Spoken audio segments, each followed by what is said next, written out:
Hello everybody, my name is Marlo and today I'm going to be ranking my 10 favourite Minecraft builds that have been made by yours truly.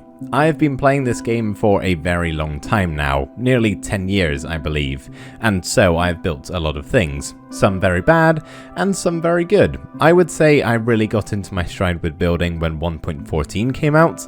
Not only were some absolutely fantastic and helpful blocks added to the game, but it was around this time when my YouTube channel finally started to grow, and because of that I started playing Minecraft a whole lot more.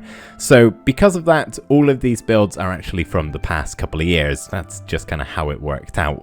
Also, quick side note, this list is going to comprise of single builds only, not a group of builds that make up a larger one, so no custom villages for example. Coming in at number 10 is my free range animal barn. This was one of the very first builds I created in my survival series back in 1.15. I'm sure if I remade it today it could look a whole lot better, but honestly I think it kind of holds up. The idea for this barn was to create an ethical living situation for my animals. I'm a bit of a sucker for making really nice things for my pets and other livestock to live in, so I wanted them to be able to have lots of room to walk around outside and also have the ability to go inside if they wanted to. And yes, I do know that these are just pixels on a screen and that they don't actually have any thoughts or feelings like real animals do, but try telling this face that it can't be free range. It's impossible. I also needed to keep my sheep, cows, pigs and chickens separate, so they all live in their own section of this barn and land. Each of these areas are customized to the specific animal. As you can see, the actual terrain differs a little bit. For example, the pig pen is much muddier than the other three. There's also some small additions that can make each one unique. The sheep and cows have water troughs and hay bales, the pigs have some food stations filled with slop along with a couple of mud ditches, and the chickens have their own coops to go into to lay their eggs. All in all, I love the look of this build, but I think my favourite part is the actual concept of it. At number 9 we have the Weaponsmith's house. This is one of the 15 villager houses that I made here in my custom village, Fisher's Nest, and I also have a tutorial series for how to build them all. But this one here is definitely my favourite. I just love everything about how this build turned out. All of the details added into the walls of the house, the small brick roof jutting out from the side where underneath is where the weaponsmith would make their weapons, the balcony around the back of the build, even the chimney that connects up to the forge. Plus the interior is pretty nice too. Downstairs is where the weaponsmith works, and upstairs is where they live. As I said, this is my favourite villager house, but it is not my favourite build in the village. That's yet to come. Next up at number 8 is the foundry from my hardcore series, but it's not any ordinary foundry. Inside of here is actually a super smelter, and that's why I really like this build. It combines looks with functionality. That's something I really have fun doing. This was made in 1.17 when copper and deep slate had recently been added to the game, and as you can tell from this build, I was really enjoying using them. In fact, I still am and probably always will. Another aspect of this build that I love is how lively it looks. Not only is there a moving minecart going around the inside and occasionally popping outside to pick up some ores, but there's also things like pipework, chimneys, and even a copper forge. The collection system for the super smelter is even animated. I had a really good time designing this build and I am really happy with the finished result. At number 7 is a build from almost 2 years ago, my bakery. This isn't from a specific world of mine, I simply built it so I could make a tutorial for it. Most of my builds from around this time are nowhere near as good as this one is. I look back on some of my older creations from a couple of years ago and there are so many changes I would make to them. This one, however, I don't think I would change a thing, or at least not many at all. It's got some really nice details on all of the walls, there's some good texturing with the stone part of the bakery, the cakes cooling on the window ledge is a nice touch, and my favourite part is actually the roof, not only the shape but the blocks used and the level of intricacy. The inside actually has 3 purposes: a bakery, a shop, and a bedroom upstairs. All of this interior is super cozy, which is a feeling I love to create when building. For me, now, this is a good build. For me 2 years ago, this is a great build. Coming in at number 6 is yet another tutorial build. This is my steampunk airship survival base. As the title suggests, it's an airship with a survival base integrated into the build. That concept is something I do quite a bit. Make a nice looking build that can also be used as a functional base for a survival player. But this one is probably my most unique. In the ship part of the base we have a bedroom which is pretty well decorated considering the lack of space in there. On the deck of the ship we have a small amount of storage, but mainly we have a slime bot launcher to propel yourself upwards into the balloon above, where inside of here is storage, smelting, enchanting, and a few other bits and bobs helpful for survival. Not only do I love the functionality aspect and uniqueness of this base, but also plain and simply how it looks. I think the closest thing I've made to this in the past is just a regular ship in water, not flying through the air, and I'm not particularly good at building them. This ship has actually turned out quite good. It's not perfectly shaped, but for my standards it's absolutely fine. The parts I really like are the balloon above, the fan round the back, and also the little wheels, so that in theory this ship could do all three: fly, float, and roll.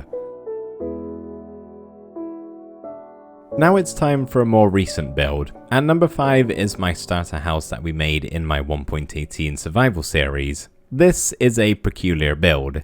For those who are watching my new series, you'll be well aware that I'm experimenting with lots of different blocks that I've never used before.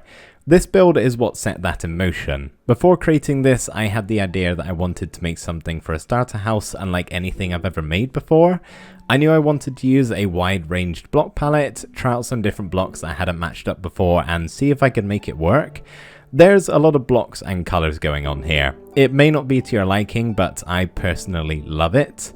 I also didn't really want to stick to a certain style and instead build something that is more a style of its own, I would say. That's kind of a theme I've kept up for the rest of the builds in this world here. I also really quite enjoy the small quirky additions to this house: the windmill blades out the front, the crane and chain lift over the edge of the mountain, the moss covered berry sprouting roof on the greenhouse section. All of it is just a bit weird and wacky, but also kind of wonderful. At number 4 is the build I was teasing earlier. This is my favourite creation in all of my custom village. It's the tavern/inn, whatever you want to call it. The place where villagers can go to drink, eat, and sleep. It's hard to pinpoint why I love this build so much more than the rest of them in this village. I think it's just a combination of everything. To start with, I think the shape of the build is great. I love the roof, I love the smaller building coming off to the side, and I love how the first and the second floor have been split apart. I'm also especially happy with all of the details added into the inn, as well as a few singular additions such as the chimney, the balcony, and the staircase round the back. The texturing and block palette is very nice too. As I've expressed, I love how the exterior looks, but I'm also really pleased with how the interior looks. I feel it captures the essence of what a tavern or inn should look like. Downstairs is the tavern side of things, and upstairs we have the accommodation with all of the rooms. This build was so highly requested to be made into a tutorial that I eventually gave up and did it. And currently it's my longest tutorial yet, coming in at nearly an hour long. So yeah, it took a little while to design and build. All worth it, I would say. So now we're on to the podium finishers. Coming in at 3rd place and claiming the bronze building medal is my Amethyst Tower from the Hardcore series. This is one of those builds where everything just came together incredibly well. In my humble opinion, this is gorgeous. I adore the block palette and the colourful nature of this tower. It stands out tremendously well. I actually use it as sort of a beacon to find my way back home whilst I was playing in this world. Usually when I use amethyst in a build, it'll only be as an accent block, which with the exception of the roof is pretty much what I've done here, except there's just a lot more of it. I've built a fair few towers in this game, and it's always something that I struggle with, especially where the shape is concerned. It doesn't take much for a tower to look a little bit off, and it's even easier for that to happen on a big scale like this. Thankfully, everything went smoothly when designing this build. The shape wasn't really an issue I stumbled across like it usually is when I make towers. Like I said a minute ago, the build just came together really, really well. In the number 2 spot we have my dream house. This is what I made for a 2-part video a little while back on my channel. As you may have guessed, it's my dream house in real life built inside of Minecraft. Building realistically like this is something I never do. I don't build kitchens, I don't build dining rooms, I don't build garages, and I certainly don't build cinema rooms. But with this house, I did all of that and more. There was no thought of how this would work in survival mode, literally just building my perfect real-life dream house into Minecraft. It was so much fun. In case it isn't clear what this house is meant to be, it's like one of those great big skiing chalets you see in the mountainous parts of the world, and that's why I actually downloaded a custom map from Donkey Kong to build it in. 1.18 wasn't out just yet, and I wasn't about to go and build my own mountains. Unfortunately, I no longer have this world because a little while ago I lost all of my saves and could only recover the worlds that were stored online. This was not one of them, and it's a real shame because I loved walking around this house and pretending it was real life. It felt very realistic and unrealistic at the same time, if that makes any sense. So even though I adore this build, and if it were real life there is nothing I would want more than that, it's still not number one. My favourite build that I've ever created in this little game called Minecraft is my survival base from my current single player series. I spent an extraordinary amount of time designing this build in order to make it the exact way I wanted to. It took many attempts and many teardowns to eventually get to this as a finished product, and I honestly could not be happier with the outcome. The design is so unique and sort of staggering to look at, especially with where it's located within these mountain peaks. There's so many different sections of this build that come together to create this. The curved shadowy base at the bottom of the build, the 4 towers with burning roofs, the expanded balconies on either side, and the copper topper and its obscure block pairings, and of course not forgetting the mega mystical crystal as the cherry on top. The interior is also something I'm really proud of because I needed it to be functional as a survival base without compromising on the aesthetics, which is what I eventually managed to do. It's got pretty much everything I need inside of here, and also looks really cool. So that's my number one, and honestly, I think it's going to be quite some time before anything is able to knock it off that top spot. So there we go everybody, those are my top 10 favourite builds that I've made in Minecraft. Let me know in the comments if you agree or disagree. I'm really interested to know what your favourite build of mine is. Thank you ever so much for watching, I really hope you've enjoyed, and I will see you next time. Bye for now.